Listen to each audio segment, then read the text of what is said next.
कि अभियो से अपन रहन सुधार कि तोहरा न बाटे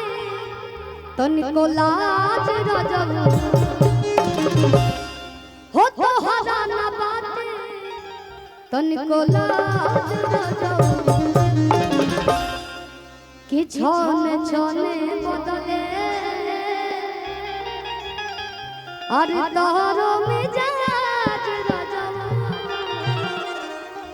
कि धोखेबाज रजब उड़नबाज रजब। एने चाचा लोग बैठल बनी लोग देखो खाली आएगा गुनगुना देता नहीं कि का कहे हमरा अरे तोरे जादल दर के कि दिलवा ले गइले हो दिलवा ले गइले राजा बोतल में भर के कि दिलवा ले गइले राजा बोतल में भर के लेकिन कहो होता हरा ना बाटे तनिको लाज रजब छोने छोने बदले छोने छोने बदले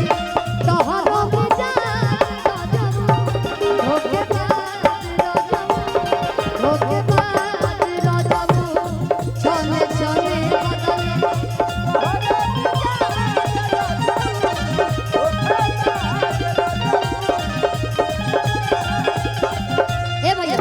नहीं लोग खाते कर रहे अरे मनवा के हर बात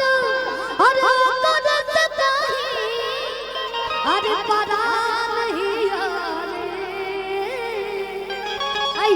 कि मनवा के हर बात करत कहीं परा नहीं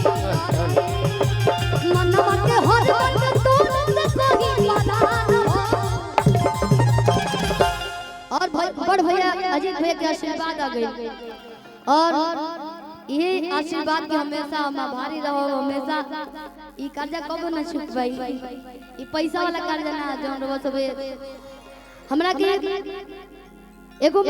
जब चांस ना मिले हमरा के स्टूडियो में गावे के तो वो सब हमरा के गवैले बने एकर ऐसा ना जीवन भर नहीं सेल्फी तो इतना खुद निमन हो कि हम हमेशा कहने कलाकार तो हिट बहुत लोग हो जाते हैं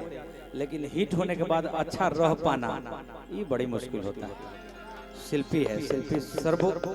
सर्वोच्च पोस्ट पर है अभी जितने भोजपुरी के फीमेल सिंगर हैं उसके बाद इतनी शालीनता होना यहाँ तो एगो गाना हिट होला तो आदमी बदल जाला क्या सही बोल रहे हैं कि नहीं। शिल्पी के जोरदार तालियां बजाइए। अरे हमने के गर्व कब हुई हम लोग कब खुश होएंगे जब आप बड़े होके हमारे लिए इजी हो जाएंगे तो हम खुश हो जाएंगे। तो शिल्पी बड़ी हो गई और तब आप सबसे लगातार फोटो खिंचवा रही हैं बात कर रही हैं क्या चाहिए आपको हमको भी यही चाहिए ऐसे ही छोटी बहन है तुम्हारे लिए शुभकामनाएं कि तू तो कवनो हीरा से न कम हमनी के पूरा भोजपुरी के बता देते हैं रियल में हमनी के दूसरा रिलेशन बा लेकिन हमनी के गाना के माध्यम से दूसरा रिलेशन बा